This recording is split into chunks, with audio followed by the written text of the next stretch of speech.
Stole the Pod. And this time, folks, we're doing it big. We have our first guest in the history of Havlicek Stole the Pod. And we've got a new segment that we're debuting just for him. Welcome to the pod, covering the Indiana Pacers for a variety of different outlets. Kory Waldron. How's it going, Kory? It's going good. This is probably the highlight of my fandom. I was 6 years old when the Pacers were last in the NBA Finals, so I really don't remember all that much. So this time I'm just fully embracing the experience of this incredible playoff run thus far. Kory, where can we find your work covering the Indiana Pacers? Let's start with that. You can find me on Twitter, or X as we call it now, as well as Instagram at Full Access Hoops. Always Twitter for me. Full Access Hoops, baby. Let's get it. JQ, how are you doing? Not too shabby. Nice. Fabulous.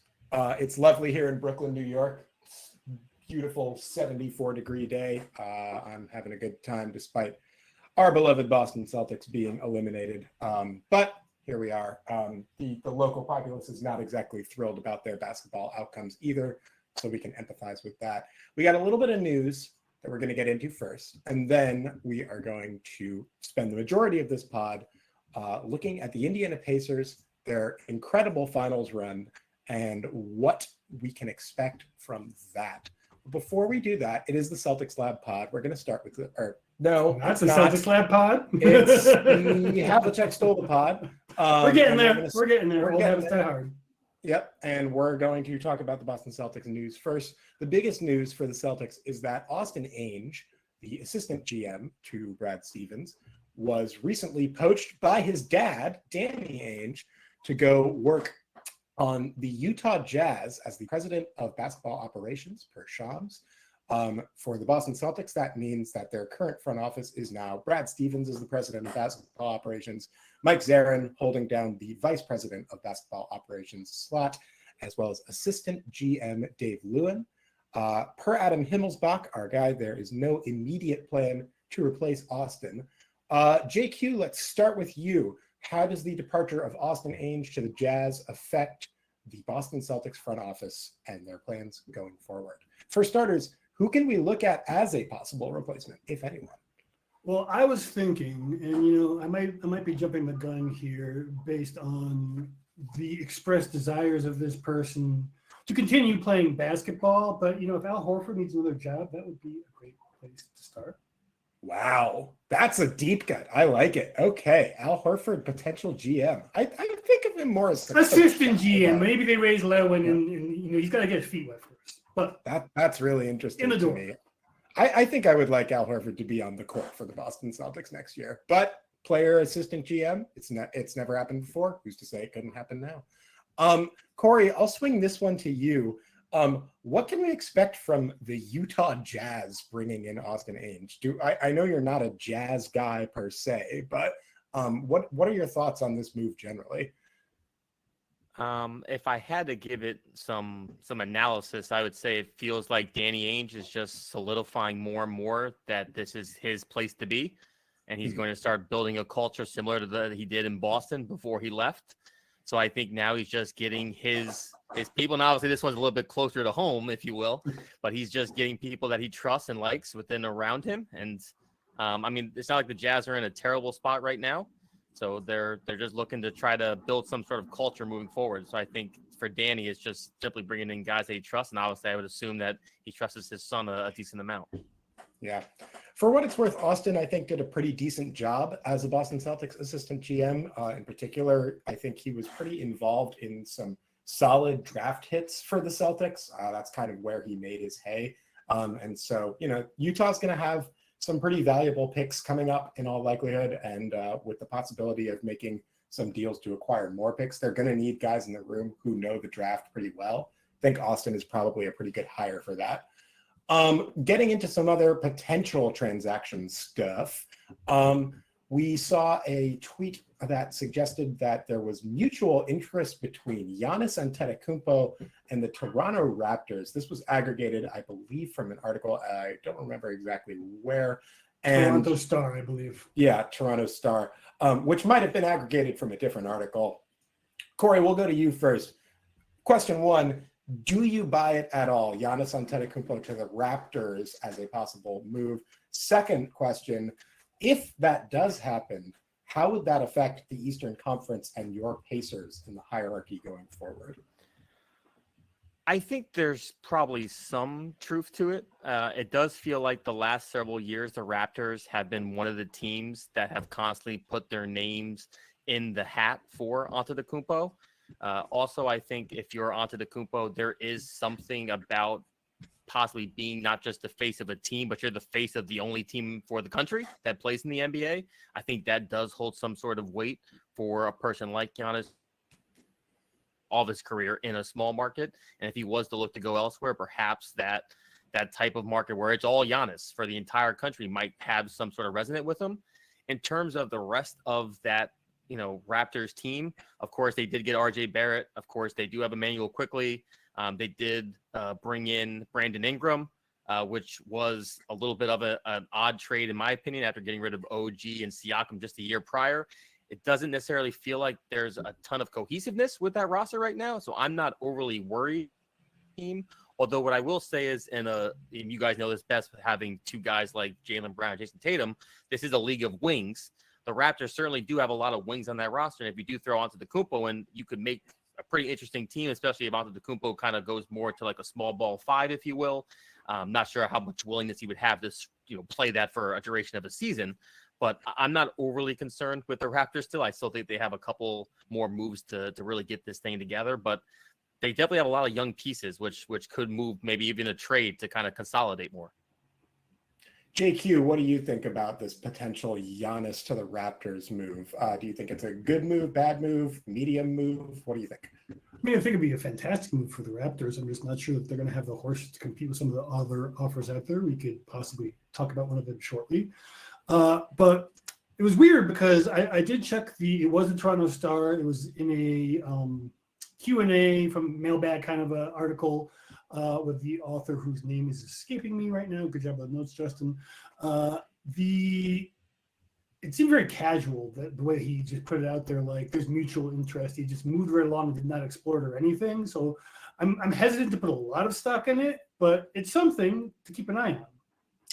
I'll go a step further. I don't buy it. I do not foresee this happening because, first off, I don't think anybody actually knows what Giannis is thinking. I think we have not seen any credible, legit, vetted reporting saying, hey, we're hearing that Giannis is leaning this way, and that being corroborated by multiple other legit sources. I got to be honest, the Toronto Raptors, to your point, Kory, have made what I think are largely a series of pretty baffling moves since they lost Kawhi Leonard in free agency to the Clippers. I don't really understand their thought process or what they're building towards. This team feels like it's caught between this weird place of wanting to go young and commit to Scotty Barnes as their main guy versus trying to win now and making this strange trade for Brandon Ingram that I literally forgot about up until the last minute. I don't really know what the plan is here, but the sense that I do get is that if I'm Giannis looking around at the landscape of like, all right, I want to leave the Bucks. I want to go to a franchise that has stability, that has championship expectations, that has a team that is ready to win right now. And knowing that Giannis can probably to some degree control where he is going to wind up, he is that good of a player that he will probably be able to do that. Why Toronto? That team is not going to be winning titles. And I just don't buy it. Other potential transaction news, we got two more potential transactions and one real transaction that just happened. For Brian Robb, reporting regarding the Boston Celtics guard Drew Holiday, who has been in a number of trade rumors since the season ended. The Los Angeles Clippers are interested in Drew Holiday. Does this make sense? Is this a good idea? Kory, we'll go to you first. Is this a good idea for the Clippers?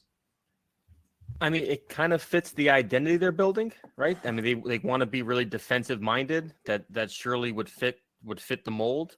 I'm not sure it really elevates them that much at this point. Not that Drew Holiday is by any means a bad player, but we are certainly on the back half of his career here.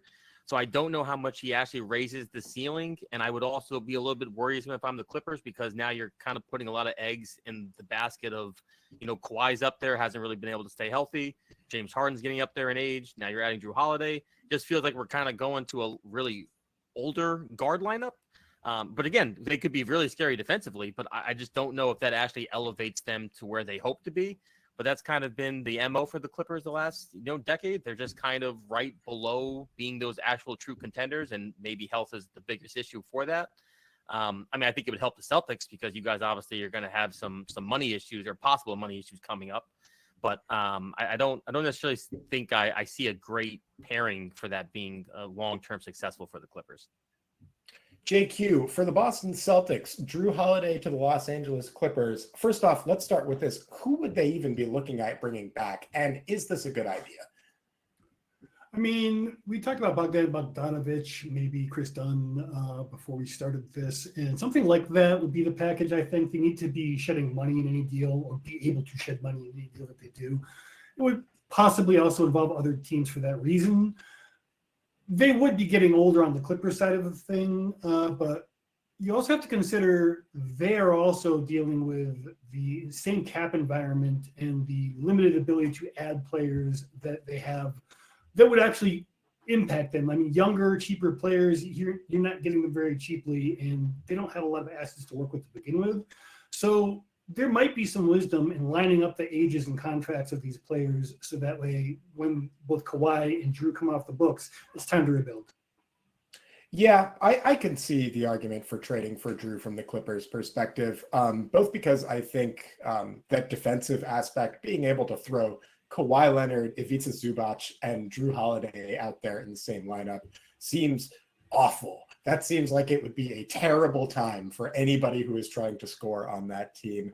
I think that the Clippers are in a weird position where, while they don't have a tremendous amount of draft capital, because they are so pot committed to Harden and Kawhi as their next 2 to 3 years, I almost feel like they would be able to kind of get Drew sort of on the cheap, if that makes any sense, in that I think Boston would be willing to take like decent role players with manageable salaries.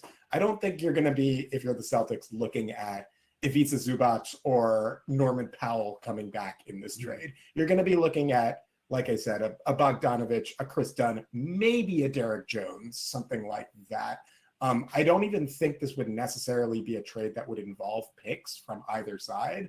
And for that purpose, I actually think the Clippers, of all the fake trade partners for Drew Holiday, they're the one that has made the most sense to me as far as ones that have popped up. The other ones, I feel like there's some hurdles that come in there, but I do think it would be really fun to watch that Clippers team. So I'm intrigued, to say the least.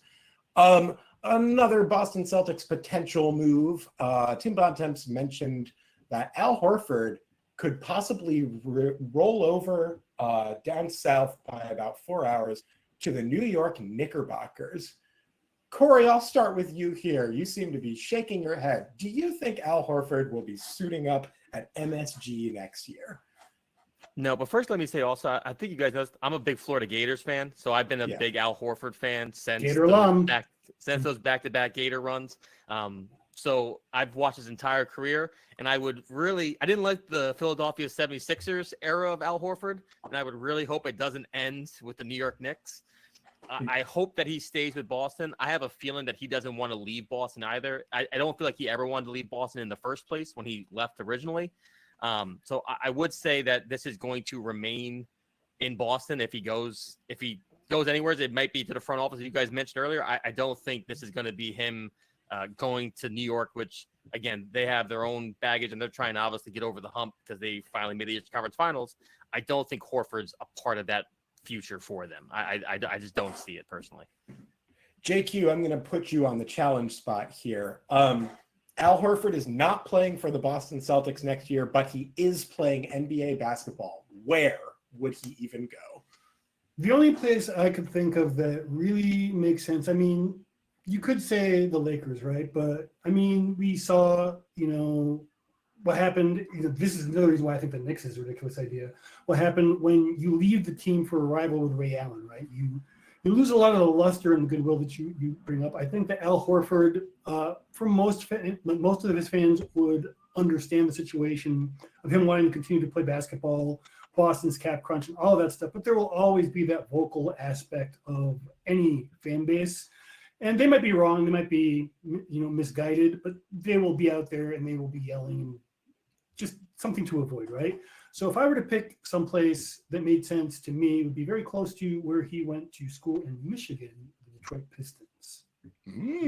That's intriguing. I could see it. I am the biggest Al Horford fan in the world. I hope that he retires a Boston Celtic and remains on the Celtics for the remainder of his career.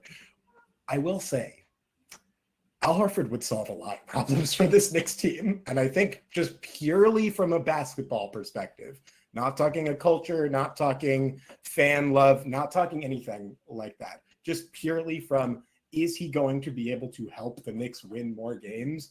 I think you could make a pretty compelling argument that he would solve a lot of their problems as a switchable perimeter defender, a guy who can give Cat and Mitchell Robinson a little bit of rest in the regular season, a guy who can still hit threes and is just an intelligent, good player that can help, be a connector for that offense. To me, from a basketball perspective, it makes a lot of sense. But I say that knowing that unless you have 4 power forwards and Brett Brown as your coach, Al Horford probably makes sense for virtually any basketball team in the world. So I do think that the Knicks are not alone in that. And ultimately, the team that he makes the most sense for, come on, it's the Boston Celtics, people.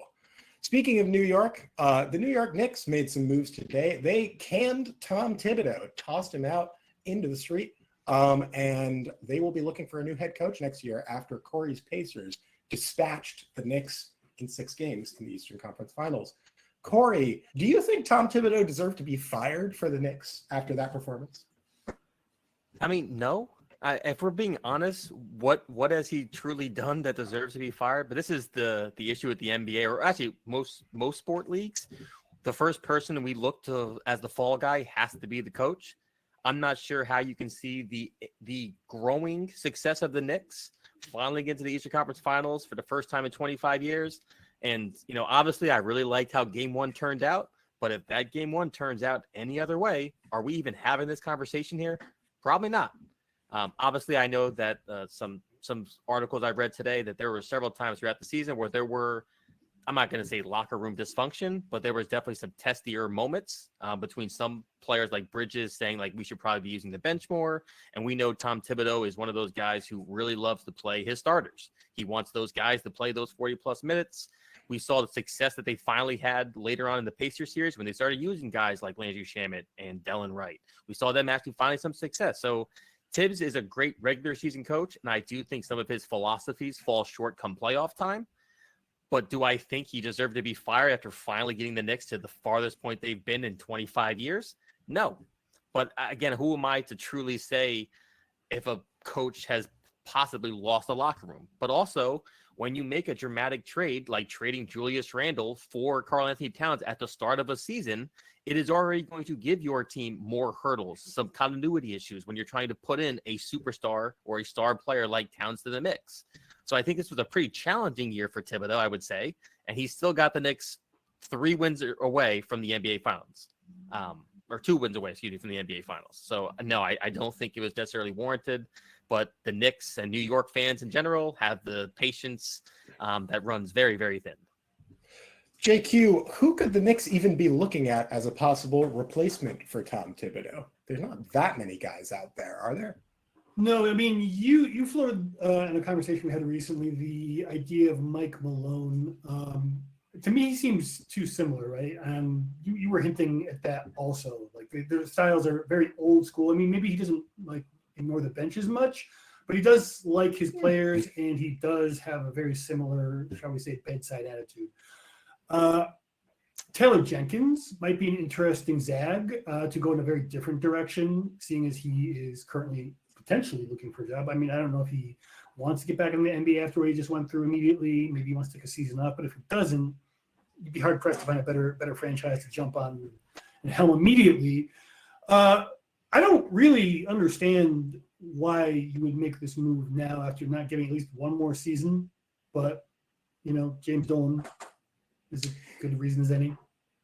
Yeah, the other name that I think has been coming up a lot is Johnny Bryant. There has been some connection between him and Leon Rose for a while now, and Bryant is considered to be one of the hotter coaching candidates as far as the young guys who are in line for a head coaching job. I believe he is in the running for the Phoenix Suns job as we speak. So he could be a name to watch for sure.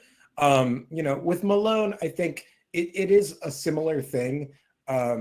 But, Knicks fans, I know, have been intrigued by the idea of Michael Malone for a while now as a possibility, basically since he was relieved of his duties as a Denver Nugget. I don't know who's going to be their next coach. What I do want to say is this. Tom Thibodeau could not make Jalen Brunson 6'5". Tom Thibodeau cannot make Karl Anthony Towns learn how to defend a pick and roll after 10 years being in the league. I believe that the Knicks wildly overperformed the expectations that I had for them this year. I got to be completely honest on that. I think they beat the Celtics and they deserve to win that series. We've rehashed that ad nauseum, but I was not expecting them to win that series at all.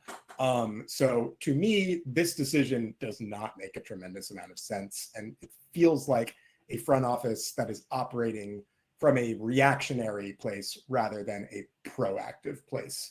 I kind of believe that the Knicks have a good foundation to build off of, and I am not sure that messing with that is going to lead to the NBA Finals. You never know.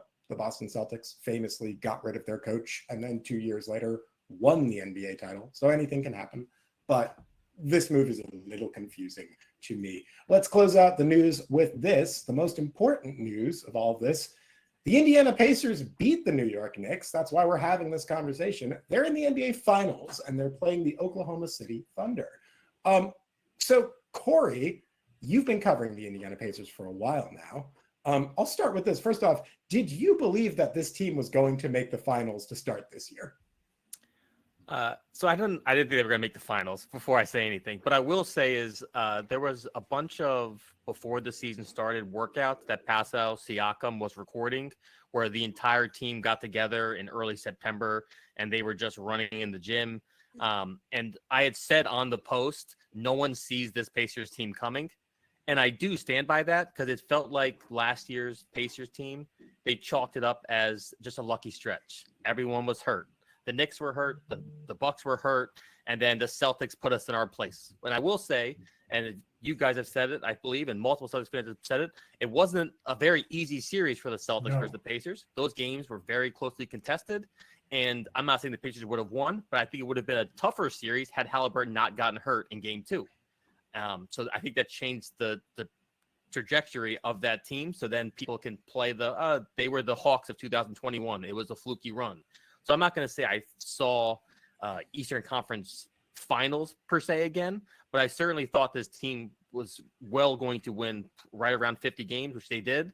And they were one of the best paced teams, one of the best offenses. And then even surprising to me, they started playing actual defense near the back half of the season. So finals, no, I didn't see, but I definitely thought last year wasn't a fluke. Yeah, I'll just jump in here and say that two people who were not surprised, at least to some degree, by this Pacers run, were myself and Dr. Justin Quinn, who have been long beating the drum of the Pacers are better than people think they are. I did not think that run was fluky at all last year.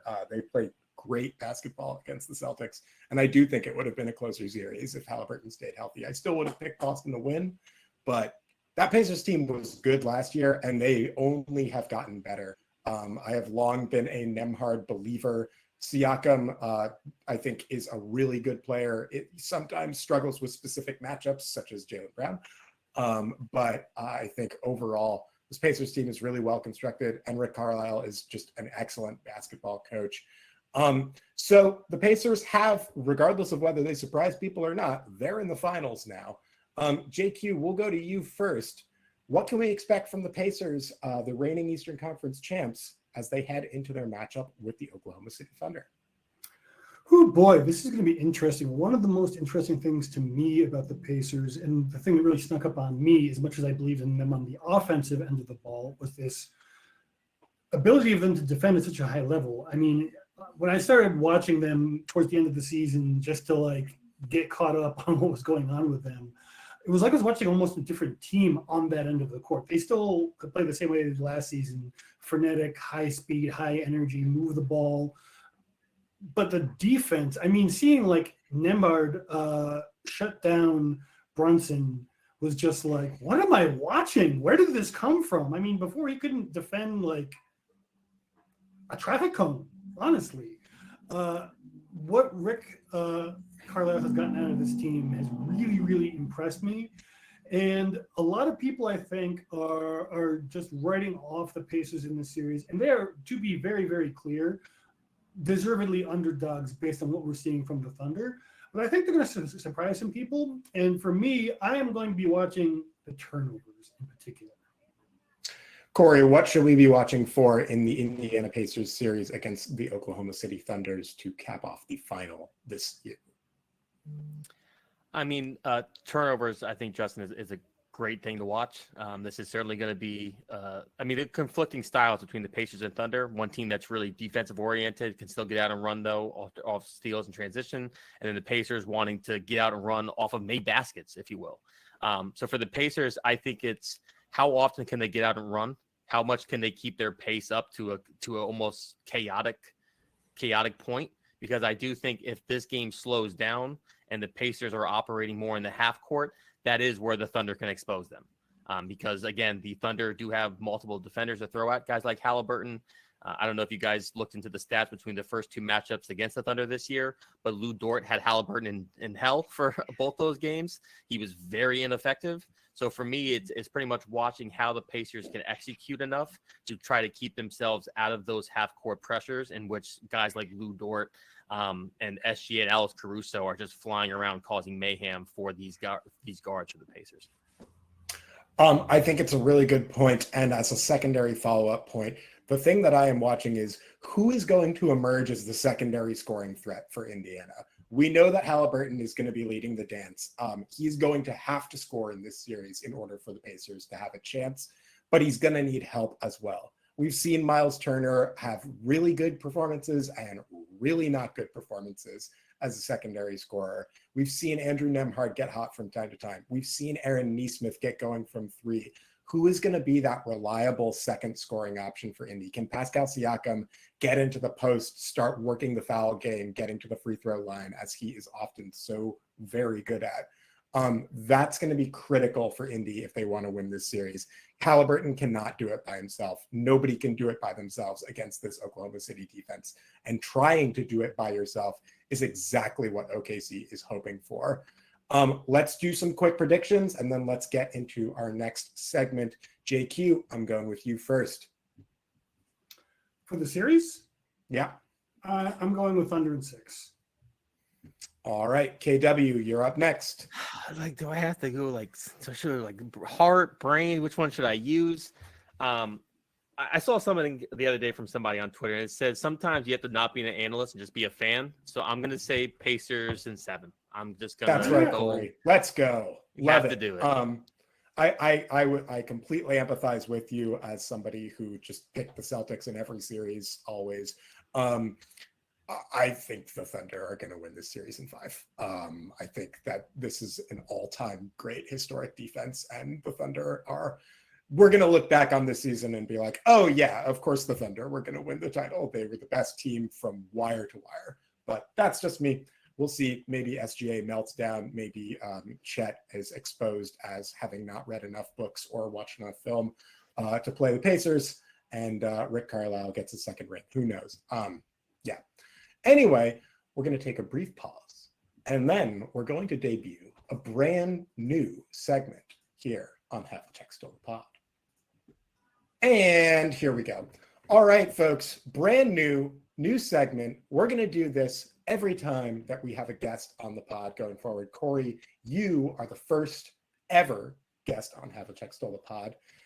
And so we're going to do this segment. It's called The Steal, where Kory is going to steal the pod from myself and Justin, and he is going to focus on anything that is not in our preloaded rundown, anything that we have not written about or thought about. Kory, what do you want to talk about? You've stolen the pod. I want to talk about the executive of the Indiana Pacers. We recently saw the executive of the year poll. It was Sam Presti, rightfully so. There was a bunch of names on that list. And former Boston Celtic, very, very, very briefly, but yes. And the only name I didn't see on that list, which surprised me, was there was no love from Kevin Pritchard. And now, granted, there wasn't like a splashy offseason move by the Pacers, but I think re-signing Pascal Siakam was pretty important to where this team wanted to be. And I think the fact of this team was able to keep this core in place, the way they built this roster, and I know that you're not using this award on the last 3 years, it's on the year that just took place. But I think Kevin Pritchard has truly done a remarkable job by working within the margins in a small market, much as Sam Presti has. Again, the thing about this finals is I know a lot of people aren't a huge fan of this finals because it's not the flashy teams, it's not the flashy names, but these are two teams that have built their teams more or less, the quote unquote right way, right? They've drafted well, they've made small trades for players and taken swings. They've gotten young talent that have turned into stars. So I'm stealing this by simply saying, Kevin Pritchard, my hat's off to you. You've built a tremendous roster with very little praise to show for it. I like it. Good steal. I think Kevin Pritchard has done a great job. Yeah. The Pacers are an interesting team in that for the past, not always, but for the past really a decent amount of time, they've consistently had some really strong front office leadership. And a big part of the narrative around this finals is the trades that the Pacers have made to get them back here. Obviously, starting with the Paul George trade, right? Distressed asset, wanted to leave Indiana, maybe was hoping to go to the Boston Celtics, which would have been cool. They managed that trade in hindsight really well. They got Victor Oladipo and then boosted his value up and then flipped him and Domantas Sabonis and got Tyrese Halliburton, who became the foundation for the remainder of this run. It really all starts with that trade. And, to see a team, particularly in the Pacers, have to manage a superstar wanting out, a superstar like saying, I'm out of here, screw you guys, et cetera, in a way that really can be crippling to a lot of small market teams when a superstar demands out. To see them slowly and patiently build this thing back up after that has really been impressive to watch. So I'm with you. Shout out to Kevin Pritchard. Did a great job. JQ, any further thoughts on the Pacers front office? Yeah, getting out of the Brogdon business at exactly the right time, getting back a certain player who we can talk about in a moment that has become literally the only reason that they're in the finals right now with that 10 minutes of every three I shoot, and I'm going to shoot a lot of them, is going to go in. Aaron Nesmith was a fantastic gamble for them and the kind of player you do not usually get when you were dealing with a player like Brogdon, who everyone knew his knees were not great. That didn't turn out to be the problem with him falling apart, but there were already concerns about his health and long-term viability as a high-level player when they traded him. So let's get into this. First off, great steal, Kory. Nice job. Excellent job with the inaugural steal, and we'll be doing more of that going forward. But let's talk, it's a natural transition point about the crossover between the Boston Celtics and the Indiana Pacers. JQ, you mentioned Aaron Nesmith, who of course was brought over to the Pacers in the Malcolm Brogdon trade. A little known fact perhaps for some is that Rick Carlisle is also a Boston alumni. How crucial, in your opinion, Kory, have those two guys been to this Pacers run? I mean, Nesmith has been crucial in a lot of ways because he's also been a huge part of the defense. They haven't been able to really have much success around the perimeter, and it's really Nesmith and Nembhard who give guys hell on a nightly basis. Jalen Brunson, obviously, in that game 6, it was Nembhard, but before Nesmith sprained his ankle, it was Nesmith really giving Jalen Brunson a lot of trouble in that series. Obviously, as Justin mentioned, he went unconscious in game 1 from 3, doing things that I hadn't saw him do all year. And if you've been watching the Pacers as much as I have this year, there was a stretch of time, especially in the second half of the year, where you could make the argument that Nesmith was the second most important player on this Pacers team, simply because he shoots 90% from the free throw line in clutch time. So he was one of their go-to guys late in games. He gets way more rebounds, offensive rebounds, than Miles Turner does. This is not a shot at Miles Turner. That's one of his deficiencies. And Aaron Nesmith's been able to kind of elevate the Pacers in terms of the rebounding by just running into the paint like a madman and grabbing boards when it's needed. So Nesmith has really become, a huge energy guy for the Pacers in that starting lineup. So Nesmith has kind of revolutionized what we were looking for from that small forward position. And then to Rick Carlisle, I mean, this obviously isn't Carlisle's first stint with the Pacers, but I will say I think it's very impressive that Carlisle could come from Dallas, for example, where he was running this very ISO Luka Doncic ball-heavy offense, and then he kind of completely changed his style of offense to now having this free-flowing, fast-paced offense underneath Tyrese Halliburton. Of course, it helps having guys like McConnell and Nembhard to help run the offense as well. But he's really changed his entire philosophy in coaching from his last destination to here, which I think has been really impressive. Carlisle's been very malleable, and I think that's one of his real strengths, is that he really builds his team around and his style of coaching around the roster that he has. This feels more like a Dirk Nowitzki team than it does like a Luka Doncic team, and I think he's cribbing some stuff from that as well, which has been pretty impressive. Aaron Nesmith has been amazing, and to me, honestly, the comp that I think makes a lot of sense, Aaron Nesmith kind of emerging as the Pacers' Derek White in a little, in a fashion. Yeah, Hits timely threes, crashes the boards, playing excellent defense in general, just seems like a pretty essential both glue guy and connector piece, and one that will be incredibly valuable on a good contract too for the Pacers going forward. Once again, has to be said that Alex was right about Aaron Nesmith being better than Malcolm Brogdon, and it's just going to throw that out there. But yeah, no, I mean, they've been great. Aaron Nesmith has been crucial. I guess I'm curious, JQ, what have you seen from the Pacers that brings into focus why they were able to beat the Knicks and the Celtics weren't? Oh boy, I think they were hungry more than anything, and I think they were healthier. I think those two things put together was able to give them the edge against. They also took the Knicks a lot more seriously than the Celtics did because they saw them beat the Celtics. So I think all of those things contributed to a much more serious effort than what Boston was able and willing to do. Yeah, Kory, your thoughts on why the Pacers were able to take advantage of that matchup more than the C's? I think for the Pacers, it's really just a conflicting style. I mean, the Pacers want to get out and run. They want to run your stars into the ground, and the Knicks don't play their bench often. Obviously, they did the back half of the series, but I think the Pacers, they knew that if we just keep pushing the pace and we just keep running, one, Towns is going to get a ton of dumb fouls because that's what he does.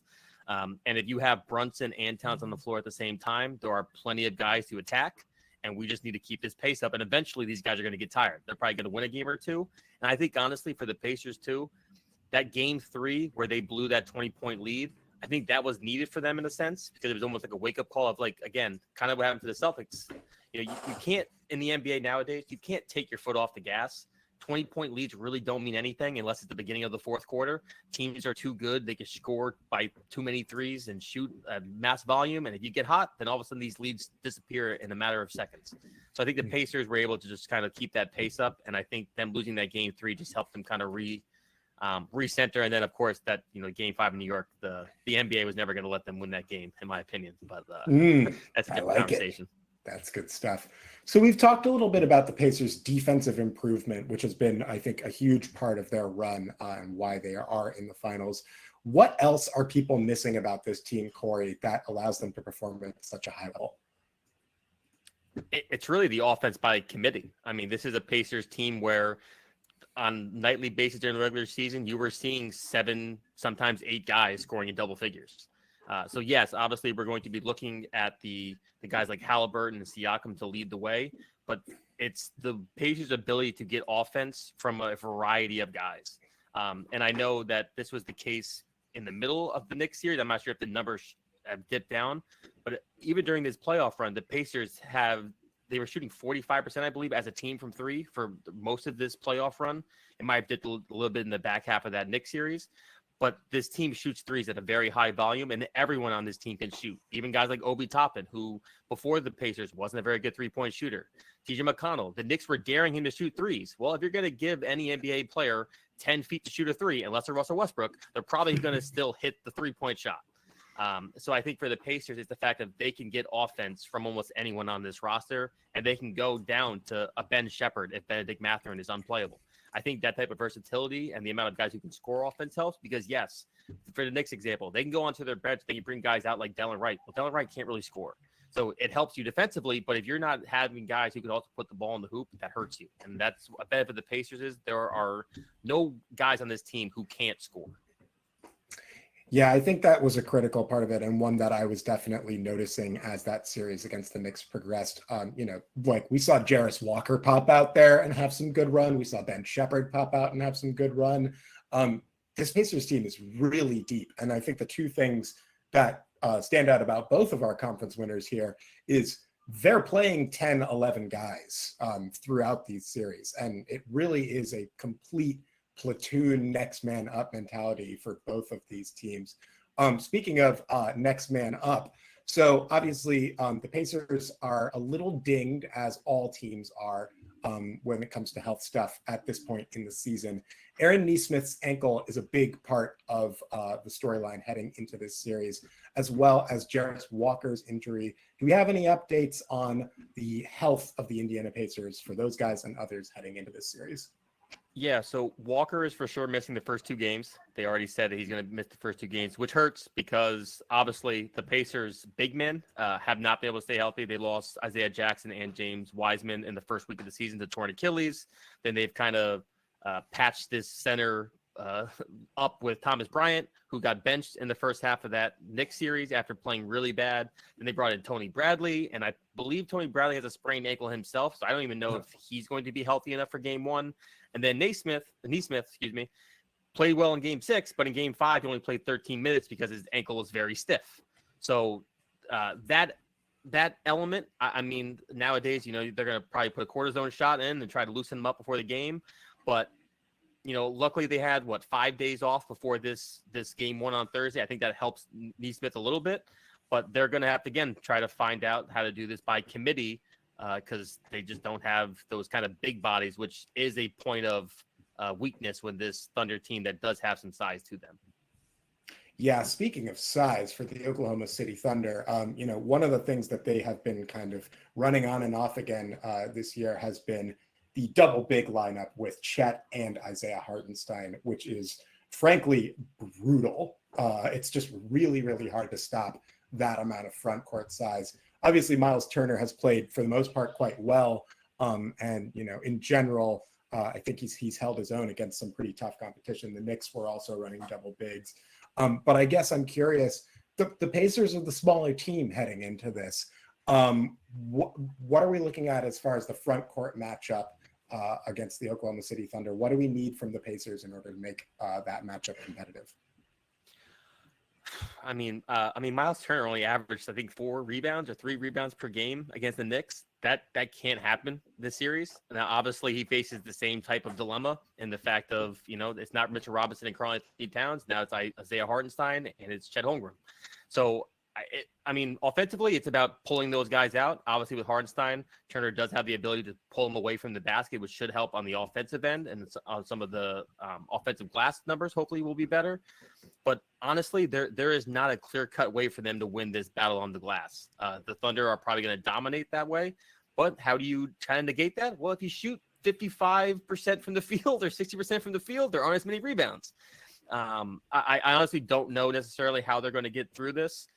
The Pacers have been pretty good in terms of drawing fouls and getting to the line. If you can try to get guys like Hartenstein and Holmgren in foul trouble, that will obviously greatly help the offense and things. But this is really going to be a place where I just don't see a way for the Pacers to win that battle. That's a major disadvantage for the Pacers and a huge advantage. But I could actually see them lean into a smaller identity, because with those two on the floor at the same time, there will be 2 less players capable of stripping the ball for them as easily. I mean, they do strip balls, don't get me wrong, but they are not the primary people who are really the torture chamber for the Thunder's opponents.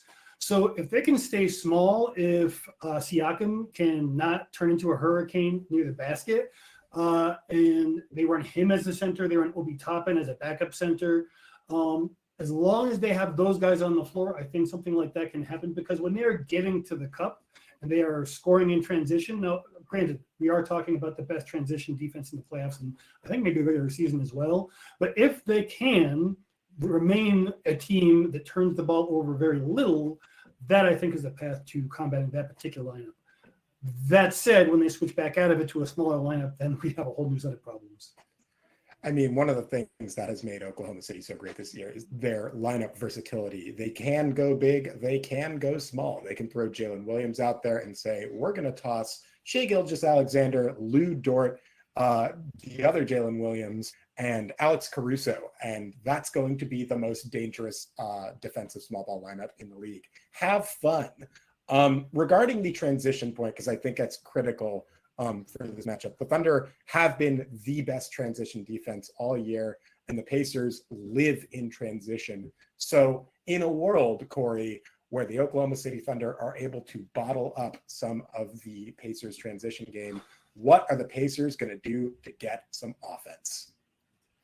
I mean, when you're stopping the transition, it's really going to have to become a lot more pick and rolls and pick and pops, I think. And they have the type of personnel to kind of operate like that in the half court.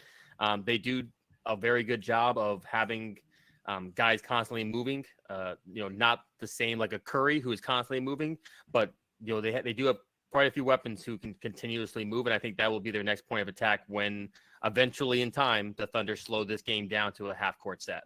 But again, this is just the wonderful thing about this series, and problematic part of the series is both of these teams, what they do good is what the other team does good. So there's a lot of conflicting philosophies on how they're going to be going about things. To your point, one of the best transition offenses versus one of the best transition defenses. This is a team like for the Pacers as well. We saw this against the Knicks a lot. Those Knicks score a layup, the Pacers are all of a sudden scoring a layup on the other end off an inbound pass. You're not going to get those 3 points against the Thunder. That's not going to happen. You were able to do that against the Bucks. You were able to do it against the Cavs, against the Knicks. I expect all of those points to be wiped off the board against this Thunder team, who is going to be looking out for all those types of opportunities and now allowing you to speed up the pace as much as you want to. On the other end of the court, so I'll swing this to you, JQ. Shai Gilgeous-Alexander has arguably been the best player in the playoffs, full stop. He is looking pretty unguardable in a lot of these series. The free throws are controversial, but they're working for him. What on earth can the Indiana Pacers do to limit Shai and limit this OKC offense, which, while a little up and down, can get as hot as anybody? I mean, how is Aaron's ankle feeling? Because after that, I'm not very confident in pretty much anyone. Nembhard has looked better, but I really don't think he's going to be up to this job. Siakam can do it in spurts, but he's kind of too big and a little too slow, a little too clumsy to deal with someone like that for very long. I honestly don't have a clue. Yeah, to me, I think that's a big part of where the series is going to be dictated, is if OKC can control the pace of play and can get into their sets, start running their offense, and Shai can start grinding down at the line, it's going to be hard for the Pacers. Kory, what do you think? I want to add on that because a lot of the success the Knicks had was when they were slowing down the game and getting to the line. Now, they weren't hitting their free throws, which certainly helped the Pacers. This is a different Thunders team, but this is the thing that, the Knicks couldn't capitalize on. If you're putting SGA on the line as much as you were some of the Knicks guys, this is going to be really tough. And to your point, Justin, if Nesmith gets in foul trouble, if Nembhard gets in foul trouble, I mean, these are very good defenders. But again, the defenders coming in after them are not that good, not as good.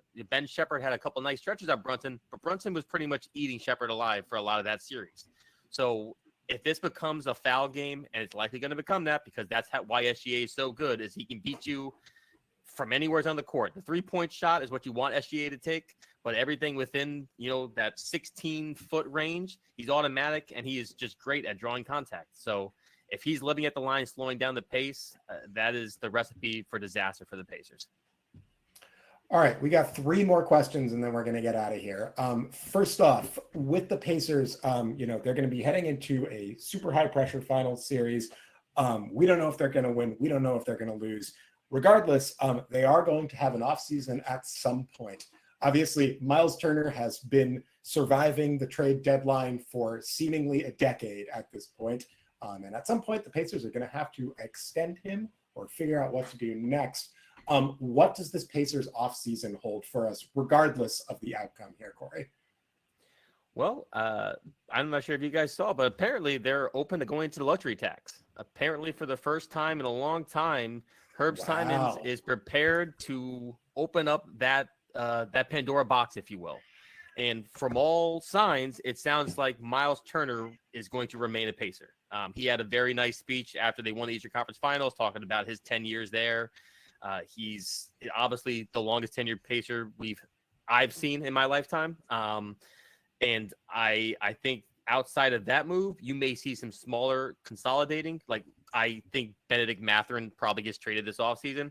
The writing's been kind of on the wall. Now, his ceiling, I think, is pretty high, despite some of the lack of role and minute restrictions he's gotten over the course of this last year's versus the Knicks and over the course of the regular season. He's just a very good ISO scorer. This Pacers team doesn't really like ISO scores. It doesn't really coincide with the way they want to run their offense. So maybe there's a consolidating move of Obi Toppin and Mathurin to get a different piece. Maybe you put in a TJ McConnell, which I doubt that happens because TJ McConnell has kind of become like the heart and soul of this team in a lot of ways. But there's likely some sort of consolidating move with the bench. I don't think they touch the starters. They're going to keep that group together. They already got Nembhard last offseason at a really cheap, fair price for what he probably would be worth as a playoff riser. Man, but yeah, I don't see contract. Sorry, he's a steal. I still can't believe he agreed to it. Unbelievable contract. I can't believe they pulled that off. Yeah. People were actually saying that's way too high when it was first. Nope. What are you talking about? I have long been. I said it earlier, but I am convinced that Andrew Nembhard is going to be really good for a long time. So, for sure. Yeah, I think the Mathurin piece is really interesting to me because he is an ISO scorer. That is him at his best, and he is kind of a weird fit for the egalitarian offense that the Pacers are running. That being said, he was pretty good in the Knicks series. He definitely came in and had some pretty significant moments. Particularly, it feels like he has the ability to draw fouls at a higher clip than basically anybody on the Pacers outside of Siakam. So I'm kind of intrigued by what's happening there and whether Indy can keep him and keep developing him. It's an odd one for sure. There was a fun stat from his rookie season, which I will never forget. He was top 5 in free throws attempted as a rookie. So yeah, or maybe the top 5 or top. That might be wrong. That sounds wrong as I said it out loud. But he was within the realm of no rookie has ever averaged this many free throws per game. For what he was doing at that rookie season. So again, to your point, Alex, that game 3, he played 13 minutes, had 20 points, and shot 11 free throws in 13 minutes. That's really impressive offense for somebody coming off the bench.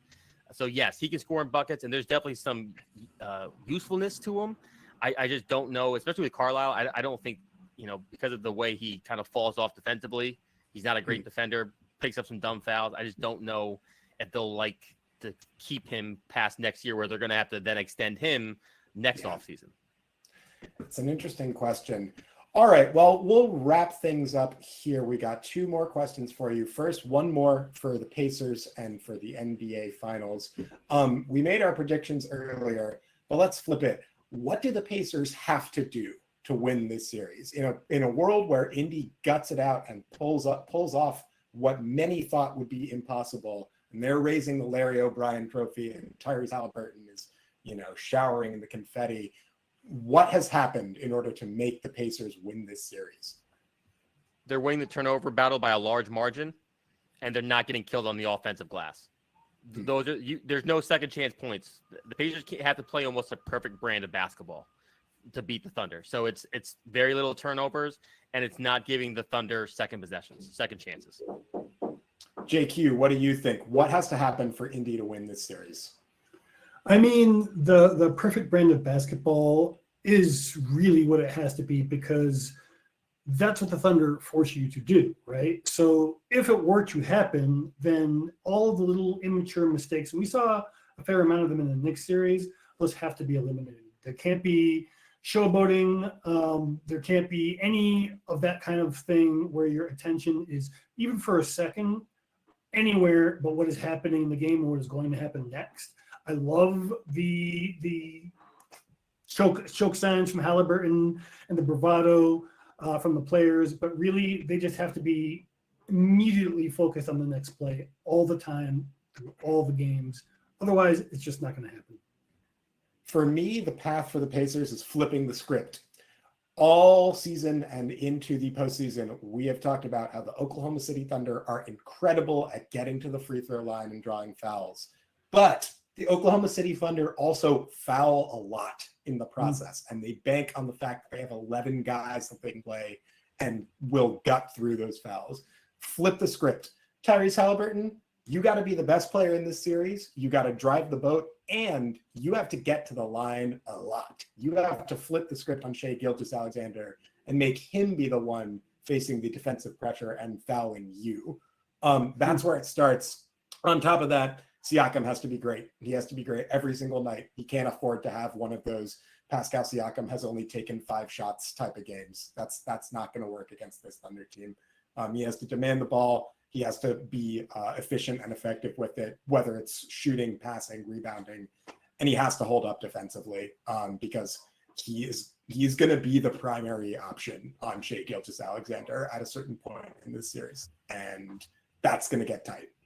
I want to piggyback off that real quick and saying for Halliburton, there's too many times, not too many times, but there's been a tendency at times for him to settle too much for jump shots. Yeah. And then you see in certain opportunities against the Bucks when they were down late, he starts driving through the rim more. So I agree with you, Alex, in the sense of Halliburton. Yes, you have to hit the 3-point shots, but don't allow that to be your game. Get into the paint, attack and be aggressive. It'll open up the floor a lot more if you're putting pressure on the rim. And I definitely think that's the point of attack for Halliburton. Good stuff, fellas. All right, we're going to wrap it up with this. Let's get nostalgic in here. Justin Quinn, we'll start with you. Something to remember or something to forget. It can be about this season. It can be about this series. It can be about what's happening now with the Celtics. It can be about what happened to you today in your life. Hit us. What do we got? The lovely Bleacher Report graphic that was tweeted out at the Malcolm Brogdon, Aaron Nesmith trade. I think he is also thankful, as I am, for that, because I know he uses that as a constant source of motivation, and I hope his roommates plaster that all over his locker in the locker room for this series, just to light an extra fire on him, because he seems to love that. I have really enjoyed seeing the player he has become, and I hope he gets a ring. For me, something to remember, something to forget. Let's see. Yeah, I got to remember to go to the DMV and get my license renewed. That's what I'm going to go with, because if I mess that up, I'm not going to be able to get into any of the cool bars in Brooklyn, and I'm not going to be able to drive anywhere. So I got to do that, and I got to do that soon. Kory, we'll wrap it up with you. Something to remember, something to forget. Pacers related, Celtics related, NBA related, Kory's life related. What do we got? So something to remember would be the last time that the Pacers were in the NBA Finals, they also had a very, very tough matchup, which was of course, Kobe and Shaq Lakers. And they were able to win 2 games in that series against a team that was leaps and bounds better than them. So hopefully this is another year of defying some more odds. Maybe it's not just winning 2 games, maybe it's winning the whole thing. So something to remember is there have been really tough matchups in the past. All right, fellas, we're going to close off with that. Kory, thanks again for coming on the pod. One more time, where can we find your stuff? You can find me on X. You can find me on Instagram at Full Access Hoops. All right, folks. Joe Q, where can we find your stuff? Celtics Wire as per usual, and if you're listening to this, you know the rest. And you can find my stuff here. You can follow me on Blue Sky or Instagram. That's fine if you want, or not. Or you can also find some music stuff at Divine Sweater, the band that I'm in. They're all right. We're decent, I think. But yeah, that's it for us. You can also find, of course, my work here. But this is the only place I'm doing this. Once again, episode 3 in the books. Havlicek Stole the Pod.